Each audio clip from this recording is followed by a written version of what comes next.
So, why I enjoy watching Kitchen Nightmares as a fellow restaurant owner? The most entertaining aspect of it is to be able to watch and see these restaurant owners all fall susceptible to the same failures. Right? Even though it's a different case study every single time, the reason for why the restaurant is failing is generally the same. It tends to be because one, the menu is way too big, or yeah, no, that's usually what it is. The menu is too big. Two, because the menu is too big, there is no consistent quality control over the ingredients. Three, the storage.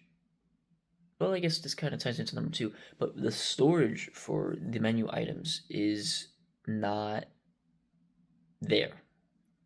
It's not, they're not stored properly.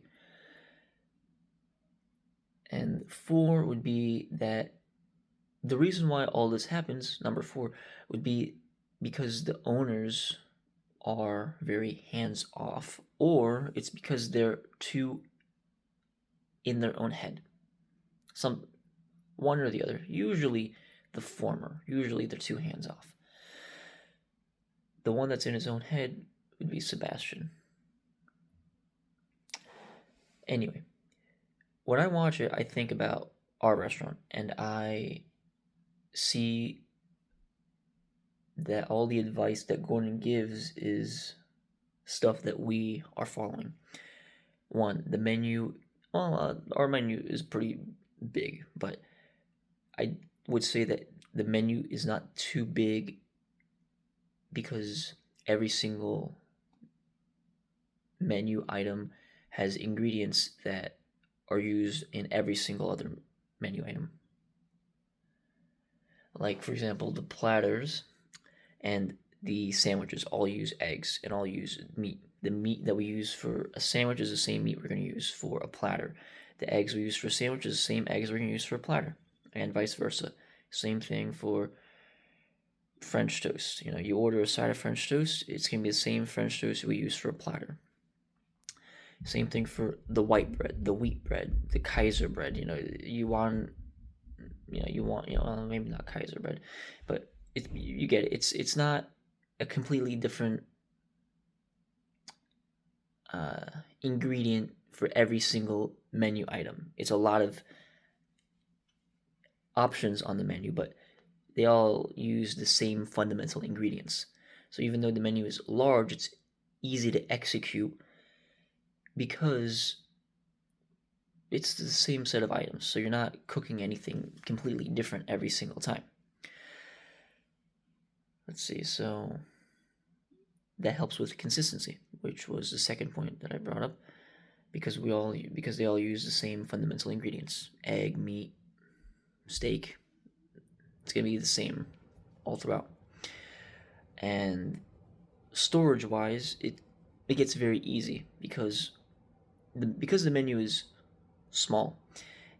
Because we use the same set of ingredients for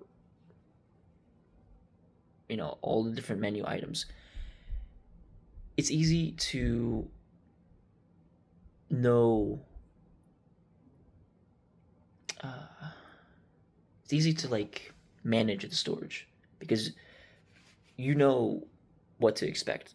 You know, you're gonna need to make space for eggs. You know, you're gonna need to make space for the meat and and cheese and whatnot.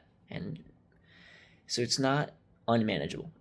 The ingredients that you need to store and make space for is going to be very consistent and very easy because it's not a whole lot of ingredients.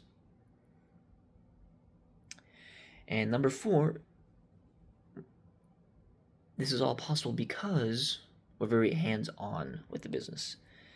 And we're always trying to improve and see how we can make the execution much faster. There have been actually a lot of items that we've taken off the menu because it wasn't selling and because it didn't go with the flow with the rest of the items, right? We'd have one or two items on the menu that just didn't that weren't able to be used for other things across the menu, so we had to cut them off. The example that I'm thinking of is a spicy Indian chicken cheesesteak that we used to have on the menu. It would have like curry powder and garlic and ginger, stuff that you just you get specifically for one menu item that you can't use throughout the menu. So it just wasn't it wouldn't sell fast enough on its own to justify keeping it. So you'd have those stuff that would just sit and not go to use, and you'd eventually just have to throw it away. So in those cases, you just have to take that off the menu.